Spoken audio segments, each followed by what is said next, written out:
Life has to be about more than achievement.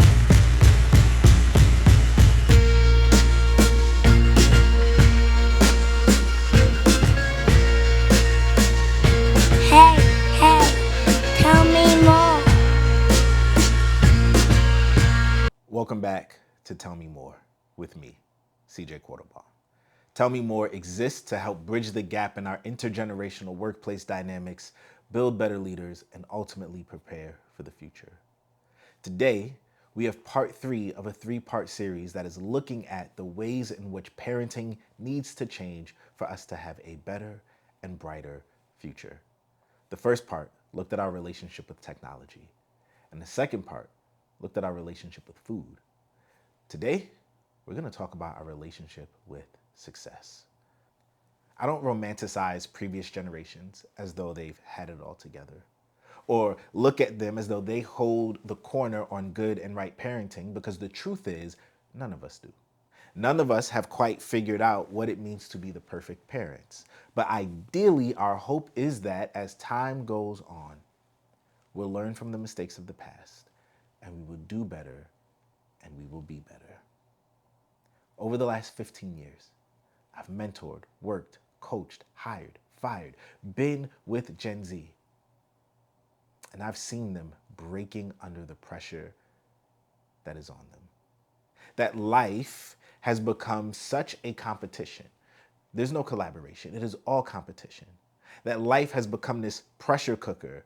And in particular, it's coming from their parents and their schools and their communities, this need, this desire to be great, to do great things. And sometimes it's not even to do great things, it is to just be monetarily successful.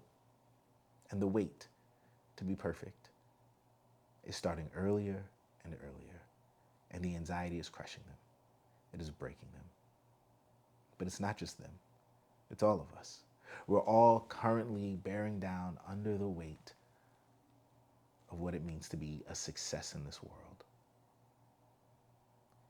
And so today we're going to talk about what it looks like for future generations to be raised in a way that is different, ideally would be better, and would let them know that their value is not contingent upon their grades, upon their accomplishments, or their bank accounts.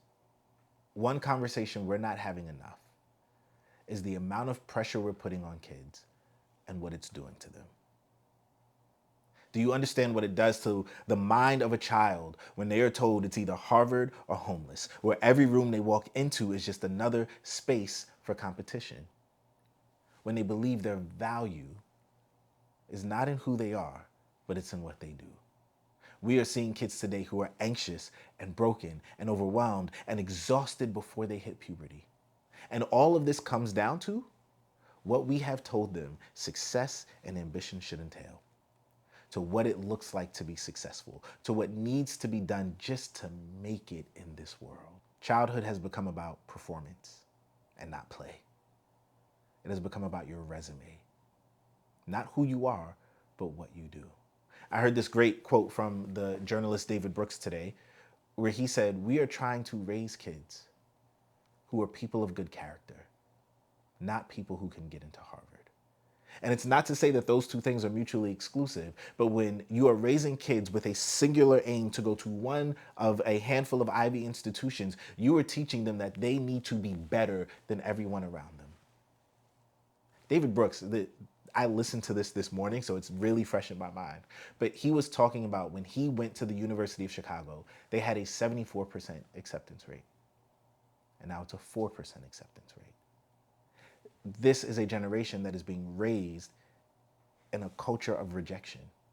The schools they apply to, the jobs they apply for, the internships, all of it. It's rejection after rejection after rejection. And what we are doing is we're feeding this cycle by telling them you need to compete and compete and compete. And we don't take the time to consider what that does for character formation, for who they are in here. You might look great on paper, but then what? I heard this really great story from a kid I know recently who just graduated from high school. And the high school he went to, there's a certain kid who goes to that school that invented an app. The app is on pace to make this kid like $20 million. And so I was like, oh, do you know this guy? You know, he went to your school, he created this thing. And he goes, yeah, that kid's a jerk. He's a terrible person. His character is not there. And so, yes, he's really smart and his resume looks good.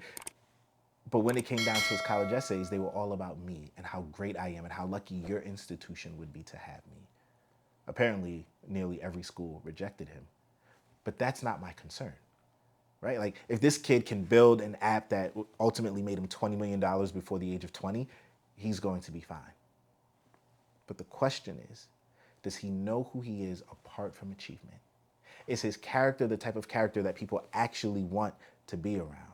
Because 20 years from now, all of the money in the world means nothing if you have to live with it alone. 50, 60 years from now, when you're on your deathbed with all of the toys and trinkets that you could have possibly amassed from all the money you've made, but you are alone, was it worth it? Life has to be about more than achievement. I polled a group of middle schoolers recently and I asked, what's the most important thing about your future? And nearly every single one of them said the job they would have. The job you would have? Your entire life at 12, 13, 14 is centered around the work you are going to do 40, 50, 60 hours a week, and that's it? Pushing paper? Because they're not pursuing these careers where they're going to go change the world. They're going to be good cogs in the machines of billion-dollar businesses so that they can also make a lot of money. But ultimately, who are you? Everything that we do when it comes to raising our kids should be about character formation, about making them into people who not only can contribute to society, but are wanted in society. All of the technical skills in the world, all of the aptitude in the world is great. But if you're the type of person that people don't want to be around, is it worth it? The pressure to keep up is starting earlier and earlier and earlier. In my kid's school, there's this fifth grade recital where it's a really big deal out here, but you have no shot of making it if you didn't start playing your instrument at age 4. And from 4 until 10, you did hours and hours of endless practice, all so that you could get the resume boost of saying you got to play in the elementary school recital. The resume boost for a college application that's not going to come for another half decade. We have somehow convinced ourselves that if our kids don't start grinding early, then they're not going to make it. The result of this have been children, elementary school children, who are taking AP level extracurriculars, and high schoolers who spend their summers doing 6 hours a day, 6 days a week in SAT prep classes. Children who have resumes longer than many adults. And all of this in the hope that it ends with acceptance into some Ivy League institution. And all of this, all of it, is driven by fear. Not the kids' fear, but the parents' fear. Parents who are scared that their kids won't make it. Parents who are scared that their kids will not be able to live up to the lives that they've created for them. Parents who are scared of their children not having a good future. Parents who are watching the competition happen around them and feeling the pressure and the need to keep up because they're scared that their children are going to fall behind. This fear is not unfounded. These parents are Xers and millennials. The people who inherited some of the worst economies, the people who understand very clearly what it means to scrap and to scrape, to build an existence in this world, and just how much it takes to stay at the top once you get there. But these are also the same people who, for those who have been the high achievers, have found an emptiness at the top. And yet, for some reason, they're pushing their kids in the same direction. Again, I'm just going to quote David Brooks a lot today, I guess. But David Brooks is really good on this. He has a book called The Second Mountain.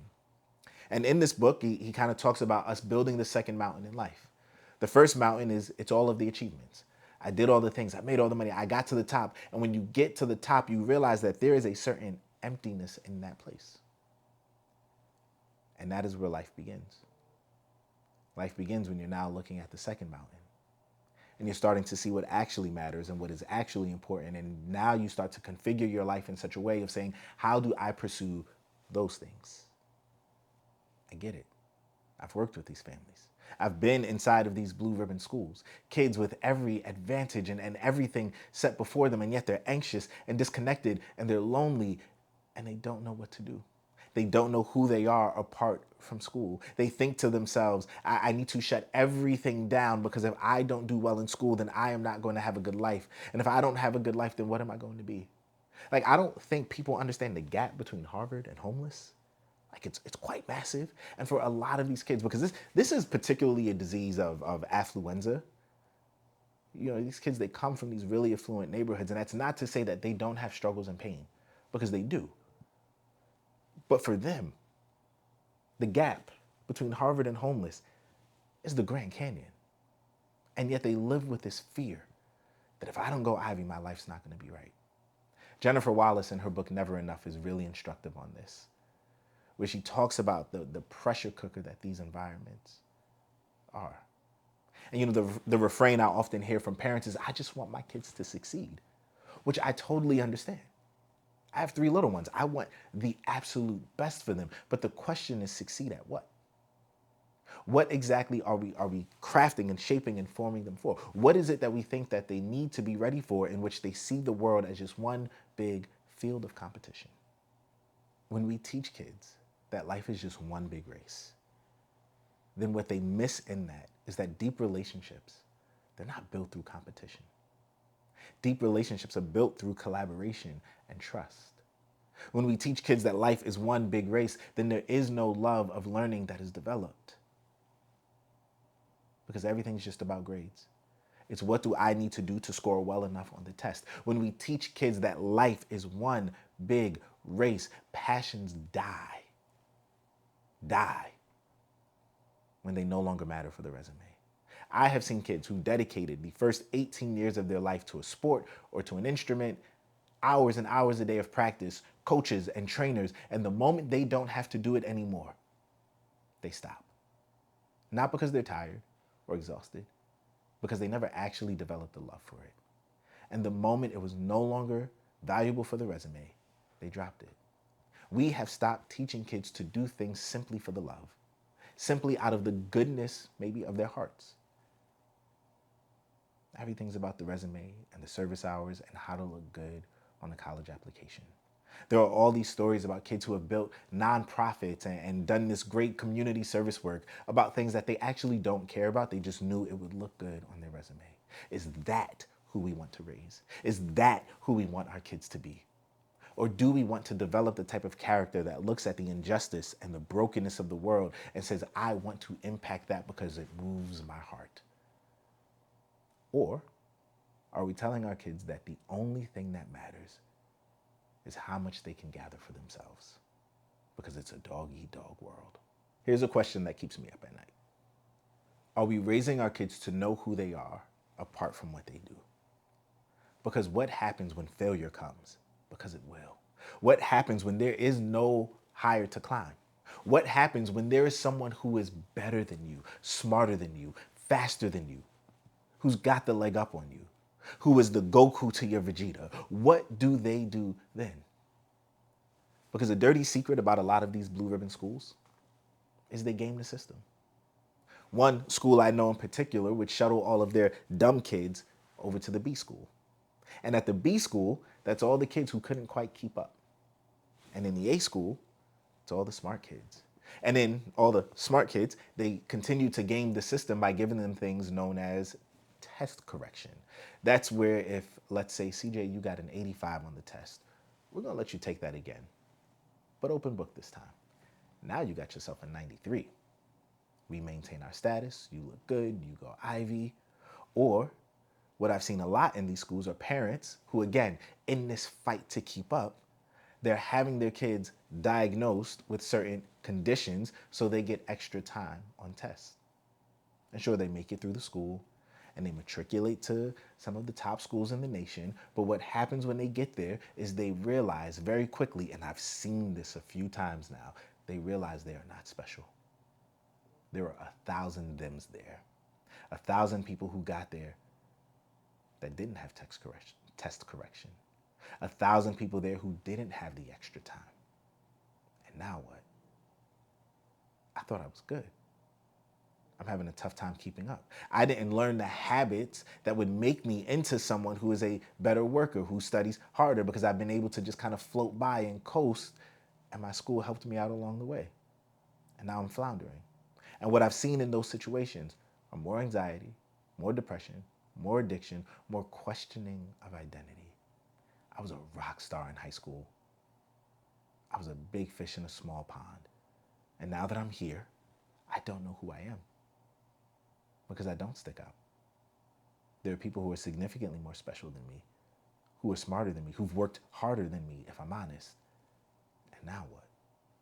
Considering what we know about the current generations, the mental health issues and the anxieties and all the things, I have to ask, as parents, if our kids go to the right schools and they get the right careers and they can buy homes in the nicest of neighborhoods and they work those jobs, but they're dead inside, did you win?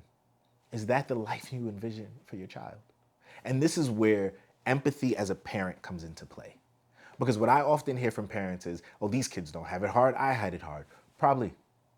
I know you walked uphill to school both ways, 10 miles with no shoes in the snow in a tropical island. I know. I know. But if this is the hardest thing that they've ever been through, then it's the hardest thing they've been through.